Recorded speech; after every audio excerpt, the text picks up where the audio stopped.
and the Black Samurai. The untold story of Yasuke, Africa's warrior in feudal Japan.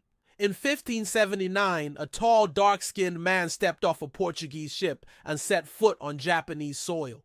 Children screamed in wonder, priests whispered, samurai trembled in disbelief. He was nearly 2 meters tall, towering over everyone. His skin so dark that people thought it was inked on until they tried to scrub it off. They had never seen anyone like him because he was the first. This is not a myth, not a legend. This is the true story of Yasuke, the African warrior who rose to become a samurai under one of the most powerful warlords in Japan as history. And yet for over 4 centuries, the world nearly forgot him. Until now. The year was 1579. Europe was clawing for colonies, Africa was being ravaged by the slave trade, and Japan stood at the brink of unification after centuries of civil war. In the middle of this chaos, a Jesuit missionary named Alessandro Valignano sailed from India to Japan on a mission to spread Christianity, and with him, he brought a bodyguard, a man of immense strength, intelligence, and composure, a man taken, or perhaps chosen, from somewhere in the region we now know as Mozambique or Sudan. His name is not recorded in African history, but the Japanese would call him Yasuke.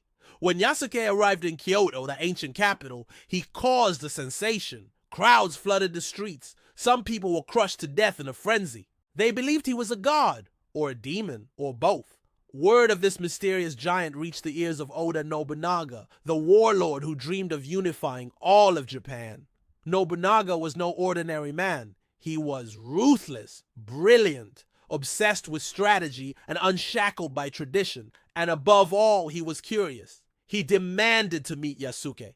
Their first encounter is legendary. Nobunaga ordered Yasuke to be washed, thinking his skin was dyed. But when it didn't come off, he laughed, not out of mockery, but fascination. He asked him questions, tested his strength, admired his discipline, and then he made a decision that would defy every custom of the time. He welcomed Yasuke into his court, not as a servant, but as a samurai. Yasuke was given a katana, a sacred weapon reserved only for the warrior class. He was taught the language, the customs, the code of Bushido.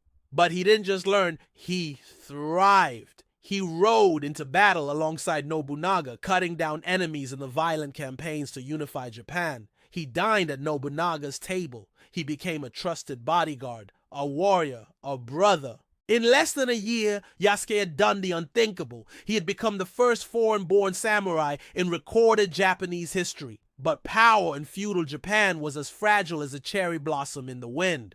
On June 21st, 1582, Oda Nobunaga was betrayed. One of his own generals, Akechi Mitsuhide, turned on him, stormed his temple, and set it ablaze. Nobunaga, cornered and dishonored, committed seppuku, ritual suicide. The world Yasuke had fought for burned with him. When the flames died, Yasuke was captured, but Mitsuhide didn't kill him. He called him a beast, said he wasn't truly Japanese, and handed him over to the Jesuits. After that, Yasuke vanished. No records, no grave, no memorial. He had risen like thunder, then disappeared like smoke.